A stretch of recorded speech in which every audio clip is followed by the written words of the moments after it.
L'Université du Québec à Montréal est particulièrement fière de décerner un doctorat honorifique à Alexandre Taillefer. Monsieur Taillefer, je vous prie de vous avancer au centre de la scène pour recevoir votre hommage.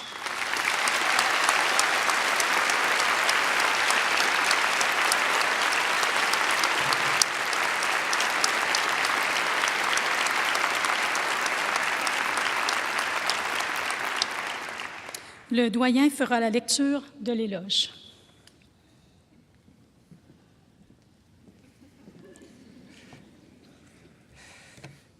Monsieur Taillefer, merci d'être avec nous aujourd'hui en ce 6 décembre qui pour vous marque un grand deuil. Je veux vous dire, ainsi qu'à votre conjointe Déby et à votre fille Daphné, toute notre admiration et toute notre affection. Dans la catégorie des êtres humains, vous êtes des géants. Mesdames et messieurs, l'Université du Québec à Montréal rend hommage à Alexandre Taillefer en lui attribuant le titre de docteur honoris causa par décision de son conseil d'administration et sur la recommandation de son école des sciences de la gestion. Cette distinction honorifique souligne l'importance de sa contribution à la société québécoise dans les domaines de l'entrepreneuriat, du rayonnement culturel, de la responsabilité sociale et du développement durable. Né d'une mère peintre et d'un père courtier en assurance, vous êtes, Monsieur Taillefer, tombé très jeune dans les affaires et les arts. Encouragé par votre père, vous démarrez de petites entreprises alors que vous êtes encore adolescent. Ainsi, bien avant vos 18 ans, vous possédez la vision, l'audace et le goût du risque. Après des études en administration, notamment à l'ESG, alors que vous anticipez les potentialités d'Internet pour le commerce électronique, vous fondez à 21 ans Intellia, une entreprise fournisseur de services dont Québecor deviendra actionnaire majoritaire. Les succès d'affaires s'enchaînent comme des perles et ont pour nom Exacto et Stingray Digital, qui profitent de l'engouement pour le numérique. Passionné par l'entrepreneuriat et la finance, vous lancez en 2011 Expand Capital, une société d'investissement privé offrant une expertise financière et organisationnelle à des entreprises qui ont l'audace de s'attaquer à des secteurs négligés.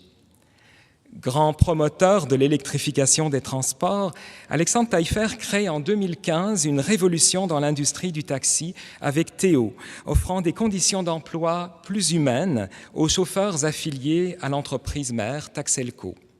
Il tient à démontrer par ses choix d'affaires que le développement durable et la responsabilité sociale peuvent se révéler une formule gagnante pour ceux qui s'y engagent avec conviction et vision. Théo Taxi a reçu le Grand Prix 2016 des prix Nobel de l'entreprise citoyenne pour son modèle d'affaires innovant à la fois technologique, social, environnemental et économique. Défenseur de la culture et grand amateur d'art, Alexandre Taillefer collectionne des œuvres audacieuses depuis 25 ans. Ici aussi, intuition et connaissance du milieu guident ses choix lorsqu'il parcourt les foires d'art contemporain en repérage pour de futures acquisitions. Nommé président du conseil d'administration de l'Opéra de Montréal en 2006, il y restera 7 ans, le temps de donner à l'institution des fondations financières pérennes. En 2017, il sera l'un des producteurs du fameux opéra Another Brick in the Wall, inspiré de Pink Floyd. Président du conseil d'administration du Musée d'art contemporain de Montréal depuis 2012, il y insuffle son ambition d'en faire un lieu aussi couru que le MoMA de New York.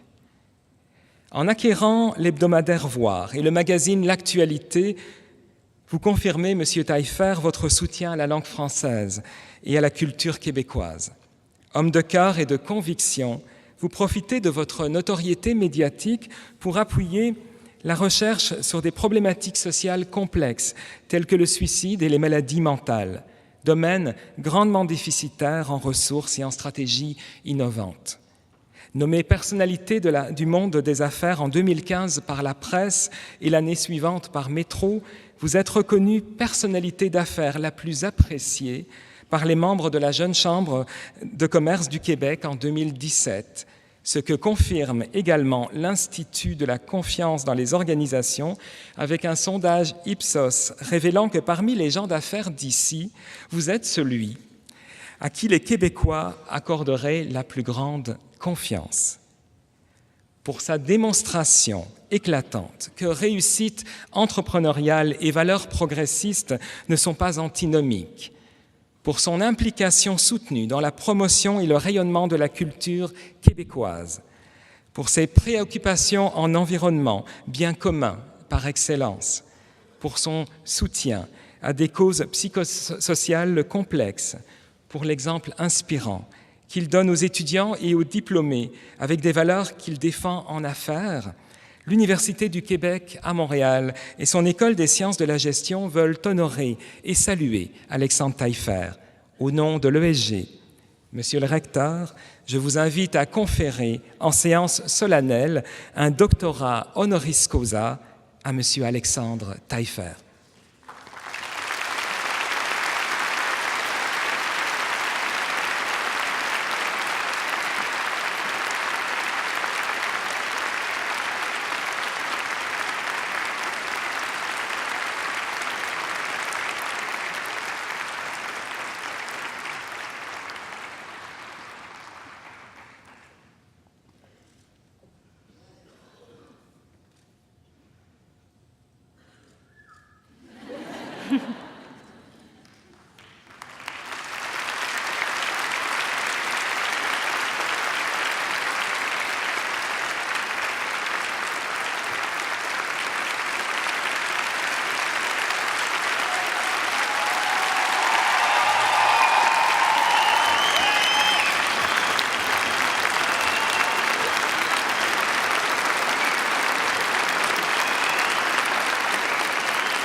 J'ai l'honneur d'inviter le nouveau docteur honoris causa à nous adresser quelques mots.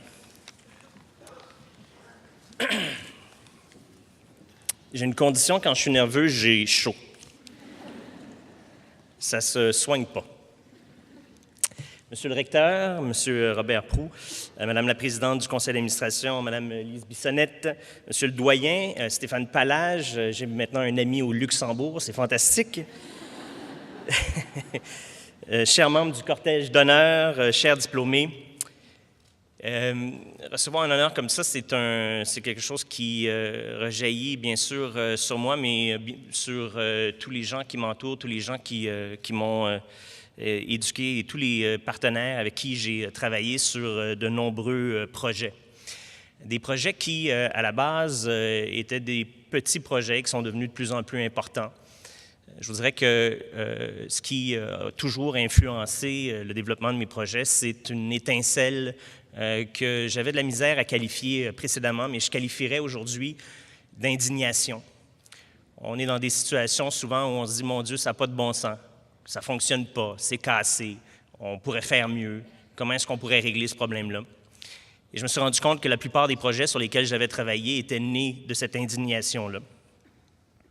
L'indignation ne peut pas être le carburant, par contre. L'indignation est peut-être l'étincelle. La volonté de changer le monde doit être le carburant.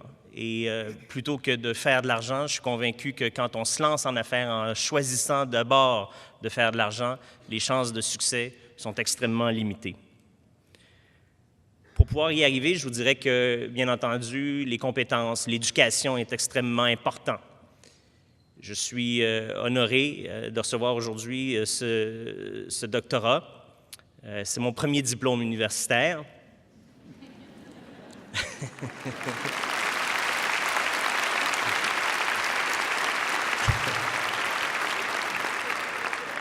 Mais comme vous avez tous déjà votre diplôme maintenant, ou vous allez le recevoir dans quelques minutes, je n'ai pas besoin de vous donner un discours sur le rôle. C'est très, très important dans l'université. Bravo!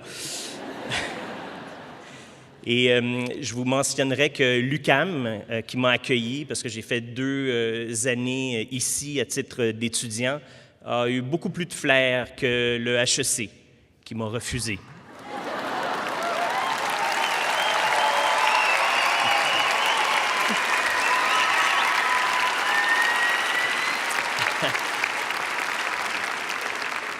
Pour avoir du succès, on parlait d'éducation, bien sûr, mais ça prend de la passion, ça prend beaucoup de curiosité, ça prend de l'écoute, ça prend un paquet de choses qu'on apprend ailleurs que sur les bancs d'école. J'ai souvent dit que l'improvisation, le théâtre ont été des facteurs importants dans le succès que j'ai pu connaître. J'ai eu la chance de rencontrer des professeurs qui m'ont marqué, bien sûr. M. Bostetter, mon professeur tyran en 6e année à Stanislas. M. Park, qui est un professeur de français qui m'a appris à écrire, qui m'a appris à disserter. Je pense bien sûr à M. Chazal, mon professeur d'histoire, qui était aussi un ancien mercenaire. Tortionnaire, c'est M. Bostetter. Mercenaire, c'est M. Chazal. Et bien entendu, M. Bazoge, qui est aujourd'hui mon ami, un professeur que j'ai connu il y a maintenant 25 ans, sur les bancs de l'école et qui m'a enseigné la passion pour la stratégie d'affaires, avec qui j'ai connu vraiment un cours formidable et on est resté en contact depuis ce temps-là. Il a été un de mes premiers parrains d'affaires. Dans toute votre vie, vous croiserez le chemin de gens inspirants, de personnes qui vous transmettront des conseils, quelquefois sous forme de paraboles, mais quelquefois de façon pas très subtile. Vous allez croiser des gens qui vont être importants pour vous. Je pense entre autres de mon côté à quelqu'un qui s'appelle François Roy, qui a été un mentor, qui m'a enseigné le bon vin, qui m'a enseigné l'opéra, qui m'a enseigné l'opéra encore, et beaucoup d'opéra, qui m'a enseigné la finance, qui m'a appris l'art contemporain. Vous croiserez aussi l'échec, l'adversité. Ça, c'est très important. On ne souligne pas à quel point est-ce que les échecs sont importants. Il s'agira pour vous, et j'espère que vous en connaîtrez beaucoup, d'un bac accéléré, d'une maîtrise et même d'un PhD. Parce que devant l'adversité, on n'a pas le choix. Il faut pouvoir s'en sauver, il faut pouvoir sortir de là. Et les cicatrices que vous allez développer seront des cicatrices qui vont vous aider toute votre vie. Je voudrais d'ailleurs remercier les 2 banquiers, pas très sympathiques, qui m'ont attiré dans leur bureau en me faisant croire qu'ils me transféraient aux comptes spéciaux. Les comptes spéciaux, c'est pour les clients spéciaux, croyais-je. C'est plutôt pour avoir ton bien et l'obtenir. C'est des gens qui étaient en charge de récupérer l'argent qu'ils m'avaient prêté. Et cette formation-là extraordinaire que j'ai connue, d'être transféré parce que j'étais près de la faillite personnelle en 2001, ça a été une aventure extraordinaire. Dans un monde aujourd'hui plein de questionnements, on ne peut pas faire autrement que de réfléchir vers où on s'en va. On réfléchit beaucoup, on a tendance à qualifier tout ce qu'on est en train de vivre en termes économiques ou en termes sociaux de gauche ou de droite. Je pense que la science aujourd'hui devient de plus en plus importante et ce qu'on appelle en anglais le « evidence-based », les faits, vont devenir de plus en plus importants. Je suis un partisan aujourd'hui des faits, l'utilisation des faits pour le bien commun. Parce qu'entre le bien commun et la liberté individuelle qui permet à des gens de s'enrichir impunément sur le dos d'une population, l'écart aujourd'hui qui existe entre les riches et les pauvres s'est accéléré et cette situation-là ne peut pas continuer. On a l'obligation aujourd'hui de comprendre à quel point est-ce que nous devons revenir à des valeurs qui vont nous permettre de créer une société plus équitable, une société plus égalitaire, une société où les gens vont être en mesure d'être plus heureux.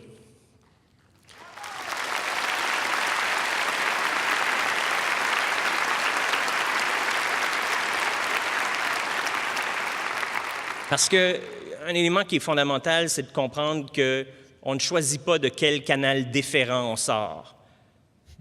On peut sortir de notre canal déférent à Hochelaga-Maisonneuve ou on peut sortir de son canal déférent à Westmount. Et d'où on sortira aura un impact important sur le reste de notre vie. Vous savez, aujourd'hui, l'espérance de vie dans Hochelaga-Maisonneuve est 10 ans moins importante que dans le reste de Montréal. La mobilité sociale aujourd'hui pour des gens qui habitent dans certains quartiers de Montréal est nulle. Ils vont naître là, ils vont mourir là. Et aujourd'hui, s'il y a un élément sur lequel on doit travailler, c'est de s'assurer que tous les gens puissent connaître un sort, qu'ils puissent connaître un essor. Et bien avant la richesse, bien avant le pouvoir, bien avant la notoriété, pour moi, aujourd'hui, je suis à la recherche du bonheur. Et c'est important pour moi de vous aider à définir ce qu'est le bonheur. Et j'ai pensé que ce serait le cœur de mon discours aujourd'hui. Le bonheur peut sembler bien ésotérique. Et il se trouve aujourd'hui que les Nations unies l'ont défini selon 6 critères. Et un de ces critères-là, vous vous en doutez, c'est l'argent. Parce que comme disait Yvon Deschamps, vaut mieux être riche et en santé que pauvre et malade. Il y a 5 autres composantes au bonheur et je vous invite à les écouter. Le support social, l'accès pour tous à un filet social riche permettant de vivre et non pas de survivre. Parce qu'on ne sait jamais ce qui va nous arriver et qu'on ne voudrait pas être laissé pour compte quand on ne gagne pas à la loto génétique ou si le malheur venait à frapper. Le 3e volet, c'est la durée de vie qualitative, l'accès à des soins de santé physique et mentale efficaces, bien entendu, mais aussi les programmes de prévention et d'éducation, parce que l'investissement qu'on fait aujourd'hui comme société dans la prévention de la santé mentale, de la santé physique et dans l'éducation est le facteur le plus important pour le retour sur l'investissement de notre société. L'éducation, la prévention est un investissement, ce n'est pas une dépense. Finalement, la capacité, le 4e choix,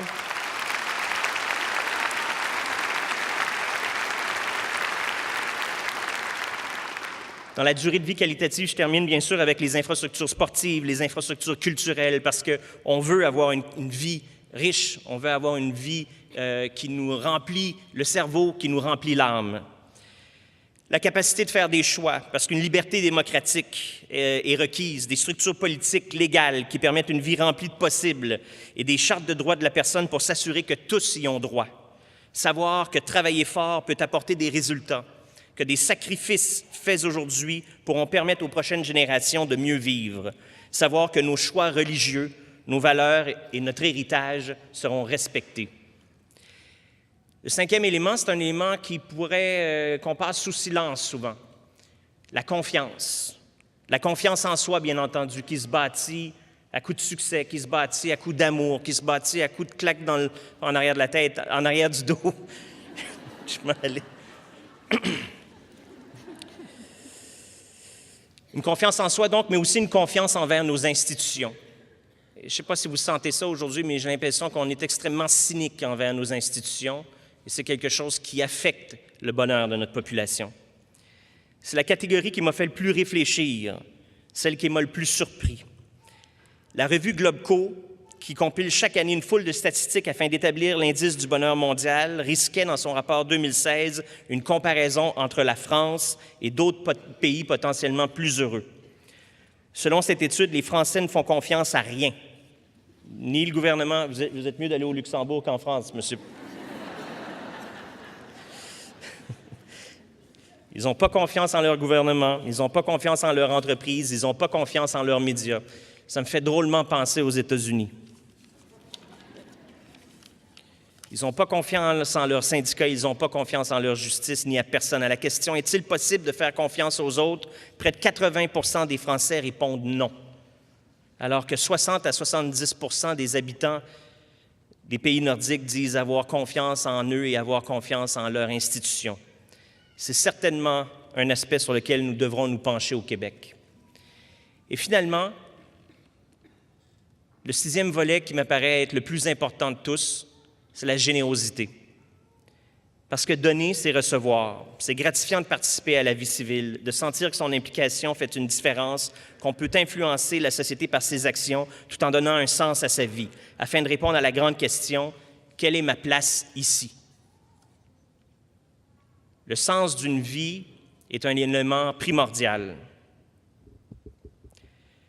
Je m'en voudrais bien entendu de ne pas mentionner que le 6 décembre dernier, il y a 2 ans maintenant, mon fils s'est enlevé la vie. C'est pour moi une espèce de petit message que mon fils m'envoie. Il n'y avait rien d'arrangé, c'est arrivé comme ça. On m'a proposé le 6 décembre et plutôt que de dire non, je vais rester chez moi, j'ai accepté cette date-là avec beaucoup d'enthousiasme et en me disant que Thomas m'envoyait un petit message.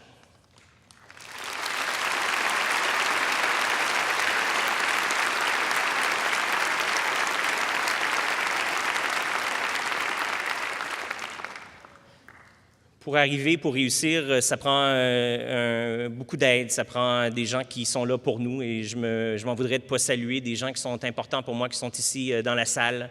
Alors, je voudrais bien entendu penser une petite pensée à mon père qui est décédé maintenant, ça fait 8 ans. J'ai ma mère qui est ici, qui, avec sa tête de cochon, avec Non, c'est vraiment, regarde.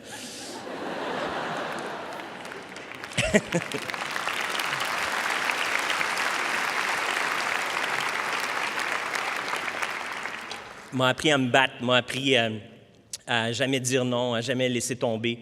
C'est des encouragements, je suis certain, maman, qui ont eu beaucoup d'influence sur moi. Ma sœur, qui m'inspire beaucoup, qui a su démontrer à quel point est-ce que le travail est important pour arriver à ses buts, qui, après avoir fait un bac, après avoir fait une maîtrise parce qu'elle voulait travailler dans un domaine spécifique, est retournée au cégep pour pouvoir aller chercher le diplôme qui lui manquait. Julie, c'est très inspirant. Je voudrais saluer...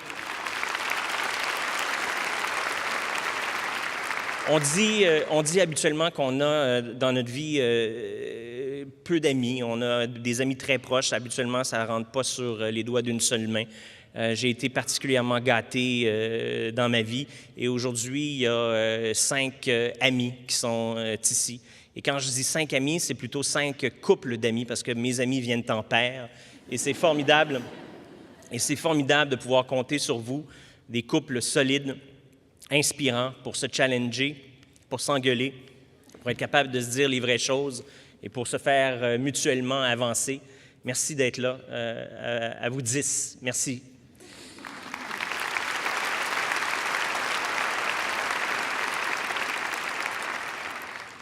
En terminant, je vous dirais que j'ai oublié ma femme. Non, je ne l'ai pas oubliée, ça s'en vient. Debbie, sans toi, tout ça ne serait pas possible. Et Debbie a le don de me faire bouder.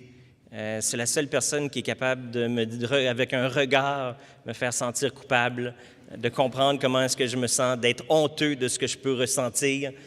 Tu vois, la clé qui vient me chercher constamment.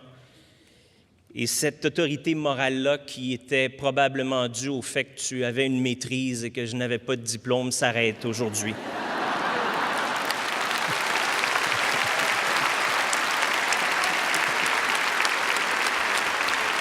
Je termine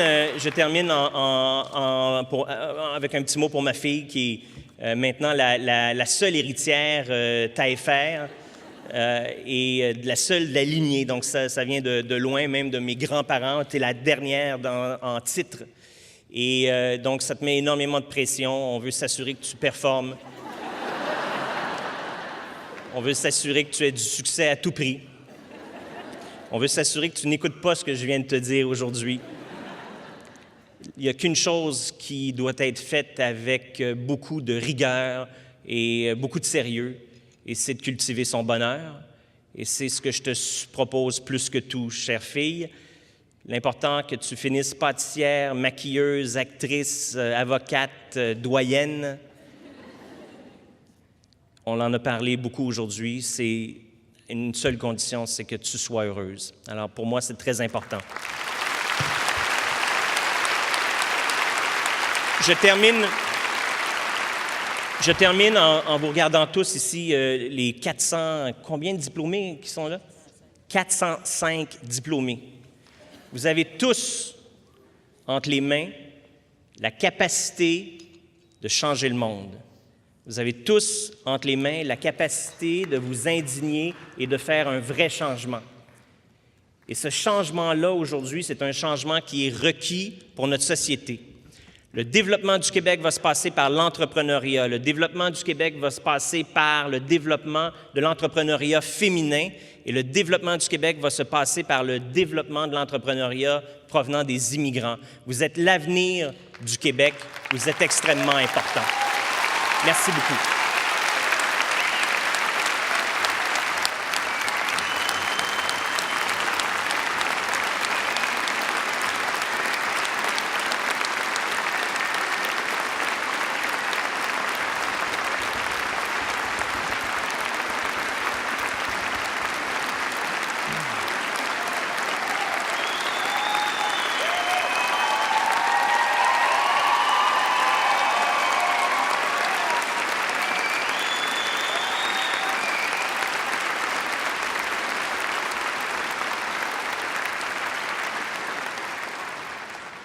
Monsieur Taillefer, merci et encore une fois, toutes nos félicitations.